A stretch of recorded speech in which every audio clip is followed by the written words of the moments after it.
എത്തിയിരിക്കുന്നത്. അതായത് അങ്ങ് മന്ത്രിയായിരുന്ന കാലത്താണ് ഈ ക്രമക്കേടൊക്കെ നടന്നതെന്ന് ദേവസ്വം വിജിലൻസ് കണ്ടെത്തുകയും ചെയ്തിരിക്കുന്നു. പ്രതികരണം എന്താണ്? അതൊരു വാസ്തവമല്ലേ? അതിൽ പിന്നെ പ്രത്യേകിച്ച് എന്താ പ്രതികരിക്കേണ്ടത്? 2019 ഞാൻ മന്ത്രിയായിരുന്നു. അതിനകത്ത് പ്രത്യേകിച്ച് പ്രതികരിക്കാനൊന്നുമില്ല. ബഹുമാനപ്പെട്ട ഹൈക്കോടതിയുടെ നേരിട്ടുള്ള നിരീക്ഷണത്തിലും നിയന്ത്രണത്തിലും SIT രൂപീകരിച്ച് SITയുടെ അന്വേഷണം വളരെ ഫലപ്രദമായിട്ട് മുന്നോട്ട് പോകുന്നു എന്ന കാര്യമാണ് നമ്മളിപ്പോൾ മനസ്സിലാക്കുന്നത്. ഇനിയും നിരവധി അറസ്റ്റുകൾ ഉണ്ടാകാനായിട്ടുള്ള സാധ്യതകളുണ്ട്. അതൊന്നും നമുക്ക് തള്ളിക്കളയാൻ വേണ്ടിയിട്ട് സാധിക്കില്ല. അതിൻ്റെ ശരിയായിട്ടുള്ള, ഞാൻ നേരത്തെ പറഞ്ഞല്ലോ, 6 ആഴ്ചക്കാലം നമ്മൾ കാത്തിരിക്കണം. 6 ആഴ്ച കഴിയുമ്പോഴേക്ക് ഇതുമായി ബന്ധപ്പെട്ട ഈ ശബരിമലയിലെ ഈ കവർച്ചയുമായിട്ട് ബന്ധപ്പെട്ട ആളുകൾ ആരൊക്കെയാണെന്നുള്ള കാര്യം നിശ്ചയമായിട്ടും പുറത്തു വരിക തന്നെ ചെയ്യും. ബഹുമാനപ്പെട്ട മുഖ്യമന്ത്രിയും മറ്റു മന്ത്രിമാരുമൊക്കെ സൂചിപ്പിച്ചിട്ടുള്ളതുപോലെ കുറ്റവാളികൾക്ക് കനത്ത ശിക്ഷ തന്നെ ലഭ്യമാകുന്ന തരത്തിലായിരിക്കും കാര്യങ്ങൾ പോവുക. ഭാവിയിൽ ശബരിമല മാത്രമല്ല, നമ്മുടെ സംസ്ഥാനത്ത് ആരാധനാലയങ്ങളിൽ നടക്കുന്നതായിട്ടുള്ള ഇത്തരം മോശപ്പെട്ട പ്രവണതകൾ അവസാനിപ്പിക്കുന്നതിന് ആവശ്യമായിട്ടുള്ള ഒരു തുടക്കമായിട്ട് ഇത് മാറും. അന്ന് ചുമതലയിലുണ്ടായിരുന്ന കൂടുതൽ ദേവസ്വം ബോർഡിലെ ഉദ്യോഗസ്ഥരിലേക്ക് കൂടി നീളുകയാണ് ഇതിൻ്റെ പങ്ക്. ഞാൻ പറഞ്ഞല്ലോ, അത് അന്വേഷണത്തിൻ്റെ വിഷയമാണല്ലോ. അന്വേഷണത്തിരിക്കുന്ന SIT പോലുള്ള ഒരു സംവിധാനം ഹൈക്കോടതിയിൽ നേരിട്ട് റിപ്പോർട്ട് ചെയ്യാൻ ഹൈക്കോടതി തന്നെ നിർദ്ദേശിച്ചിരിക്കുന്ന സംവിധാനം നടത്തുന്ന അകത്ത് കയറി പറയാൻ ഞാൻ ആളല്ല യഥാർത്ഥത്തിൽ. അത് നിശ്ചയമായിട്ടും അതിൻ്റെ ശരിയായിട്ടുള്ള രൂപത്തിലും സത്യസന്ധമായിട്ടുള്ള തരത്തിലും ഒക്കെ തന്നെയാണ് ആ അന്വേഷണം മുന്നോട്ട് പോകുന്നത്. അത് മുന്നോട്ട് പോകട്ടെ.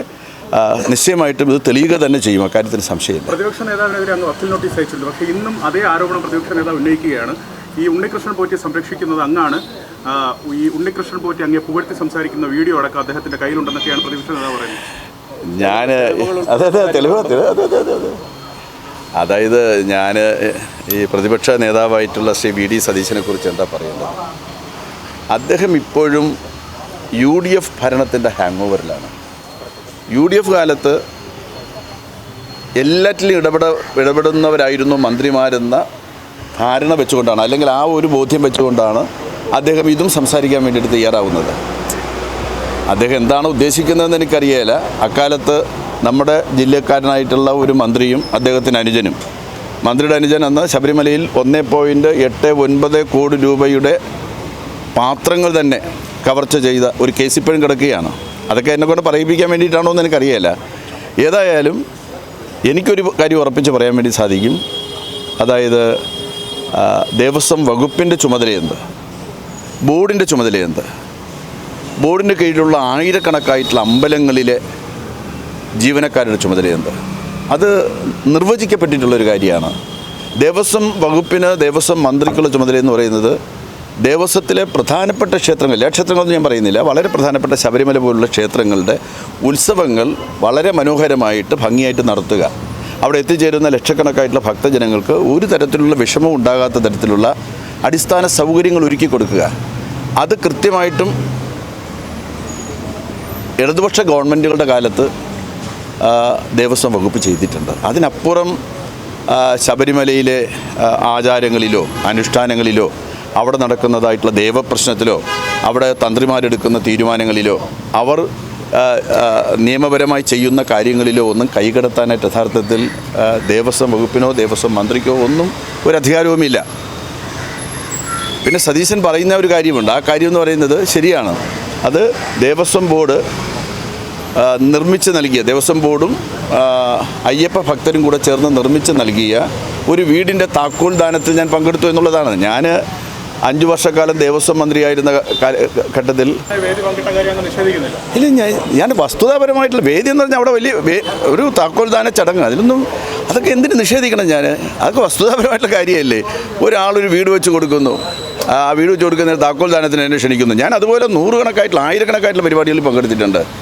അതിലിപ്പോൾ അവരുടെയൊക്കെ പിന്നെ അവരുടെ പശ്ചാത്തലമൊക്കെ നോക്കി ഓരോരുത്തരും എവിടെയാണ് ആരാണെന്നൊക്കെ അന്വേഷിച്ച് അങ്ങനെയൊന്നും സാധിക്കുന്നൊരു കാര്യമല്ല. ഇപ്പോൾ VD സതീശനും അത് ചെയ്യുന്നുണ്ടെന്ന് എനിക്ക് തോന്നുന്നില്ല. സതീശന് സാധിക്കുന്നൊരു കാര്യമല്ല.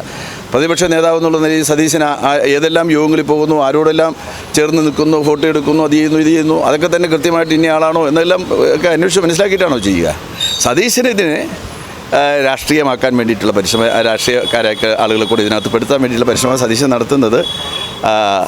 സതീശൻ യഥാർത്ഥത്തിൽ തനിക്കുണ്ടായിട്ടുള്ള ജാള്യത മറയ്ക്കാനാണ് ശ്രമിക്കുന്നത്. അദ്ദേഹം ആദ്യം പറഞ്ഞത് ഞാൻ ഈ എന്താ ഈ അവിടുത്തെ ലോഹം ഈ പറഞ്ഞ സ്വർണ്ണപ്പാളി അത് മറ്റേതോ അന്യ സംസ്ഥാനത്തിൽ ഏതോ ഒരു കോടീശ്വരന് വിറ്റു. അതിന് ഞാൻ ഇടനിലക്കാരനായിട്ട് നിന്നു. അത് ആർക്കാണ് വിറ്റതെന്ന് കടകംപള്ളിക്ക് അറിയാമെന്നെല്ലാം പറഞ്ഞയാളാണ് സതീശനെതിരെ ഞാൻ വക്കീൽ നോട്ടീസ് അയച്ചിട്ടുണ്ട്. അതിൻ്റെ ദിവസം കഴിഞ്ഞു, 7 ദിവസം കഴിഞ്ഞതാണ് എനിക്ക് തോന്നുന്നത്. നിശ്ചയമായിട്ടും ഞാൻ കോടതിയെ സമീപിക്കാൻ തന്നെ പോവുകയാണ്. സതീശൻ മാന്യമായിട്ട് മാപ്പ് പറഞ്ഞേ തീരുള്ളൂ അക്കാര്യത്തിൽ. അതാണ് അതിൻ്റെ വാസ്തവം എന്ന് പറയുന്നത്. 7 ദിവസം കഴിയുമ്പോൾ അദ്ദേഹം ഇന്ന് ആരോപണം കടുപ്പിക്കുകയാണ്. നല്ല കടുപ്പിച്ചോട്ടെ. അതെ. വക്കീൽ നോട്ടീസ് അയച്ചു. വക്കീൽ നോട്ടീസ് അയച്ചിട്ടും വി ഡി സതീശൻ ഈ ആരോപണം വീണ്ടും ആവർത്തിക്കണമെങ്കിൽ പൊതുസമൂഹം സ്വാഭാവികമായി തെറ്റിദ്ധരിക്കില്ലേ? പൊതുസമൂഹത്തിനൊരു തെറ്റിദ്ധാരണയില്ല. പൊതുസമൂഹത്തിന് യാതൊരു തെറ്റിദ്ധാരണ ഉണ്ടാകേണ്ട കാര്യമില്ല. കഴിഞ്ഞ കാലത്തും ഇതുപോലുള്ള ആക്ഷേപങ്ങളും ആരോപണങ്ങളും ഒക്കെ ഈ ഗവൺമെൻറ്റിനെതിരായിട്ട് ഉന്നയിച്ചു. സതീശൻ എല്ലില്ലാത്ത നാവ് കൊണ്ട് എന്തും പറയുന്ന ഒരാളായി സതീശൻ മാറിയിട്ടുണ്ട്. ആരെങ്കിലും എന്തെങ്കിലും പറഞ്ഞു കിട്ടിയാൽ അതെല്ലാം എടുത്ത് സർക്കാരിനെ അടിക്കാനോ ഇടതുപക്ഷത്തെ അടിക്കാനുള്ള വടിയായിട്ടൊക്കെ ഉപയോഗിക്കാമെന്നാണ് സതീശൻ കരുതുന്നത്. അതൊക്കെ വെറും അദ്ദേഹത്തിൻ്റെ ഒരു ധാരണ മാത്രമാണ്. അത് നടക്കാൻ വേണ്ടി പോകുന്ന കാര്യമാണ്.